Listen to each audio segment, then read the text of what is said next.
Yep, we're ready to go. Good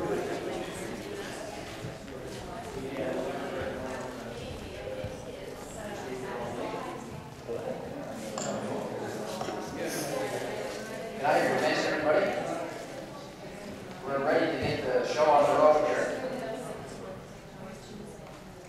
And I'm beginning to get a sense of how the mayor feels standing up here in this position of power.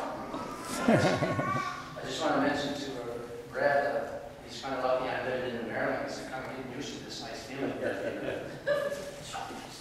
My name is Lloyd Sutherland. I'm on the board of directors for the Brunswick Lung Association. And I'd like to just talk a couple of minutes before we introduce the mayor and a few other distinguished guests here today about my affiliation with George and how I came to meet him and so on. Back in the year 2000, around Christmas time, I was at the Regent Street Mall with my wife. She was doing some shopping, and I was doing what men usually do, just walking around putting in time. And I saw this table set up there with some pamphlets and stuff, so I just wandered over to see what it was all about. It just happened that George was the individual behind the table, and he was promoting this organ and tissue importance of the donations of those things. So I talked to him for about 20 minutes, and she came back, and I introduced my wife to George.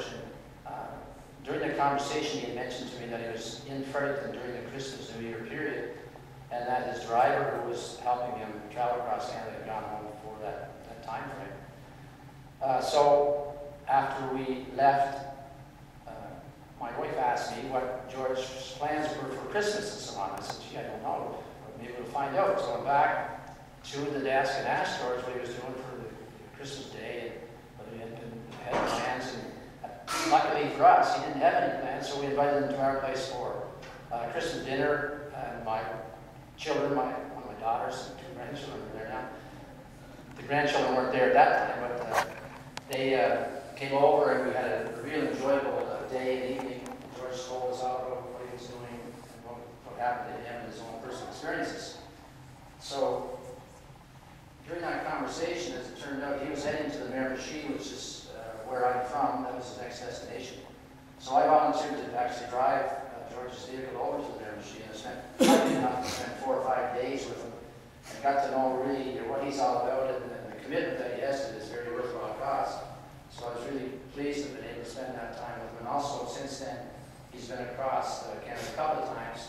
The last time he was here, I happened to meet Christopher Knowles, who was traveling with him this time as well. Christopher was a 14-year-old kid at that time looking for a liver transplant. So I was really fortunate to be able to meet these gentlemen, and I consider them to be friends now. So welcome back, George, to Fredericton. What I'd like to do now is get into the reason that we're here, is to introduce some of the dignitaries that we have present. To start us off and welcome us into the house that Brad built as the mayor.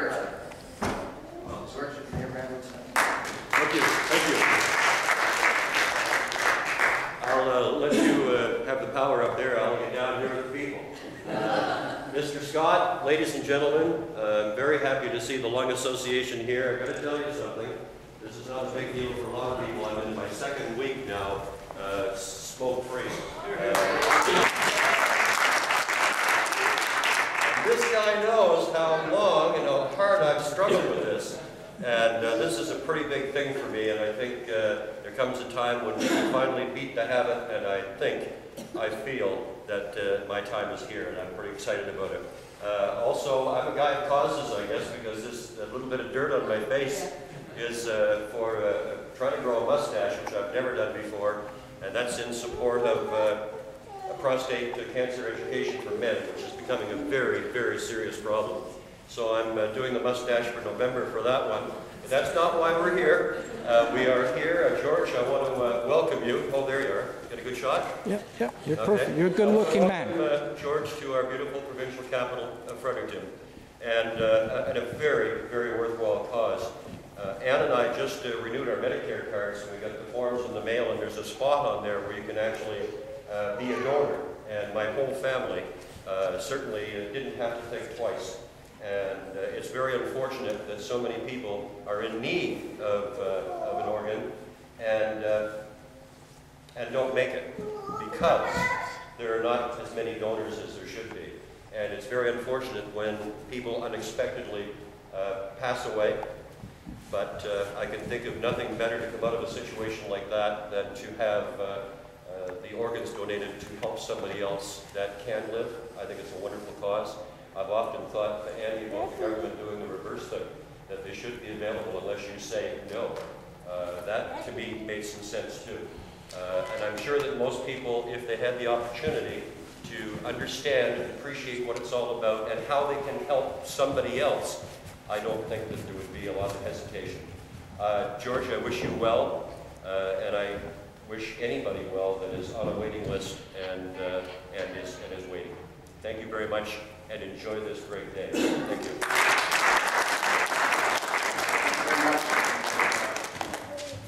Next gentleman I'd like to call on is Andy Scott. He's former captain of the service. He's now actually for the sport in a lot of these social causes. Chief spokesman on behalf of people with disabilities, and also autistic family, recently given an award by the Community Living Association and the Dreamers Council. So I'd like to ask Andy to say a few words, and some of you probably are aware that he's retiring from politics. So with all that spare time on his hands, I'm sure that George and Christopher will be able to make use of him when they're traveling across Canada to promote this cause. Andy? Thanks very much, Lloyd.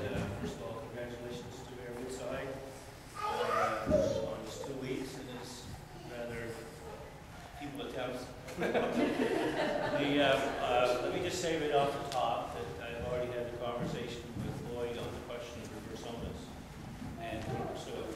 I've got some time left. I'm not sure how much, but Brad is right. It's something that we should give our attention to and do that. In the short term, all members of Parliament have probably been exposed to some of my propaganda before, but all members of Parliament are entitled to send a certain number of mailings.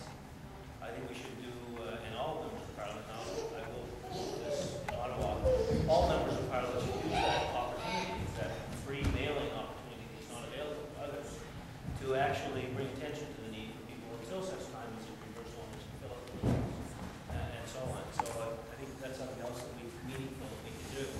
It pales in comparison to what others are doing, and I think it's in recognition of how much effort is being made by organizations and individuals.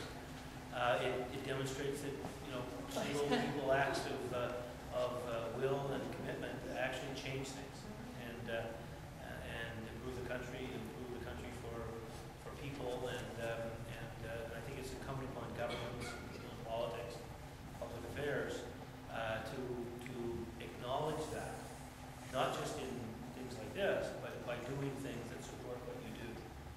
So I commit to do that, and I was again, I'm not sure how long I'll be here, but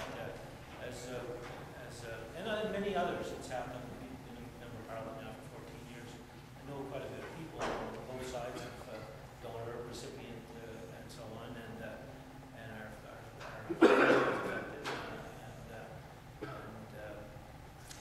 And I also want to congratulate the torch carrier from Leo Hayes, a great school. My two oldest kids have been through, and I guess 15 years from now, my youngest kids will get there. So in any event, congratulations also to everybody. Thanks for coming. This is an important issue, and thank you for causing us to be here to bring attention to this. Thanks.